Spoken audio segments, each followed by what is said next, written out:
যখন আমি চাকরি পেলাম সব থেকে বেশি কান্না করেছিল আমার আব্বা আর মা। বীরভূম, যে কজন স্টুডেন্ট পড়েছে তোমার কাছে সবাই পাস করেছে? সবাই কোনো না কোনো পরীক্ষাতে পাস করেছে। হ্যাঁ, একদম। তোমার মেথডটা কি, মানে তুমি কিভাবে পড়াও? আমার মনে হয় দাদা, একটা টিচার যেটা সব থেকে ভালো পারে সেটা একটা স্টুডেন্টকে সঠিক পথ দেখাতে পারে। যেটা আমি আমার জীবনে দেখেছি। আমি বীরভূমের একদম প্রত্যন্ত একটা গ্রাম থেকে উঠে এসেছি, ওখানে আমার 18 বছর কেটেছে।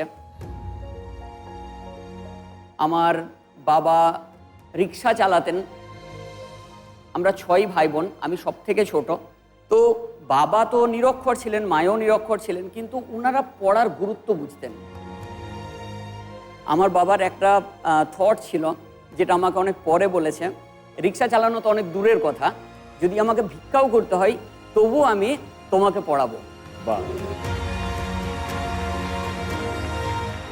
এমন অনেকবার হয়েছে যে আব্বা সুদের উপর টাকা নিয়েও আমাকে দিয়েছে মাসের শেষে।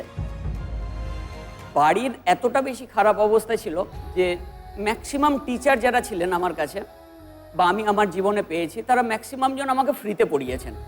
তো সেখান থেকে একটা ইন্সপিরেশন আমার মধ্যে ছিল যে জীবনে যদি কখনো কিছু করতে পারি তাহলে আমি শিক্ষকই হব, এবং আমি আমার ছেলে মেয়েদেরকে যারা আমার কাছে পড়বে বা আমি যাদেরকে পড়াবো, কিছু পারি আর না পারি সঠিক পথ তো দেখাবো, যেমন আমাকে উনি দেখিয়েছিলেন।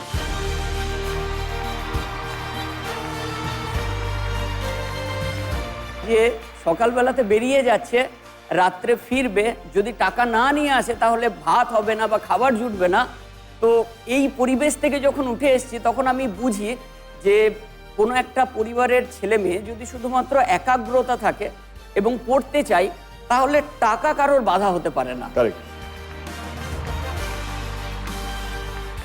তো তার ফলটা কি হয়েছে, আমি যতগুলো পরীক্ষা দিয়েছিলাম আমি ব্যক্তিগতভাবে সবগুলোতে পাস করেছিলাম। বাহ।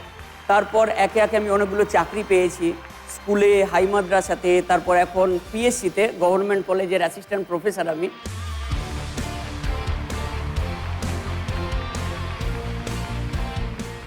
যখন আমি চাকরি পেলাম সব থেকে বেশি কান্না করেছিল আমার আব্বা আর মা।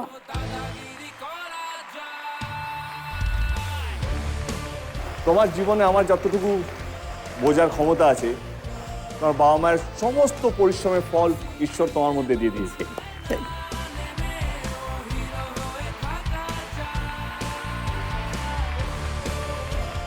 আমার কিছুজন স্টুডেন্টস এসছে অনেক দূর থেকে এসছে। কই তোমার স্টুডেন্টসরা কই?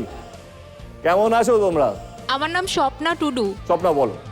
আমি এখন দাদার কাছে পড়ে এসএলএসটি আমি ক্লিয়ার করেছি, সামনে ইন্টারভিউ রয়েছে, তো ইন্টারভিউ ক্লিয়ার হলে তো চাকরি। All my good wishes. Thank you. Susmita আপনার ভীষণ বড় ফ্যান।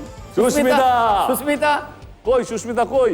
হ্যাঁ দাদা, আমি ভাবতাম যে আমার দ্বারা কোনোদিনও কিছু হবে না, কিন্তু দাদার উৎসাহে আমি WBSLSTর 2025-এর রিটেন এক্সামে পাশ করেছি, আর সামনে ইন্টারভিউ আছে।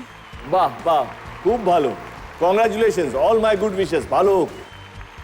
আলাউদ্দিন, তোমার এই দাদাগিরিকে আমি কুর্নিশ জানাই। আমাদের এই মঞ্চটা এই দাদাগিরির জন্যই, তোমাদের মতন মানুষের জন্যই।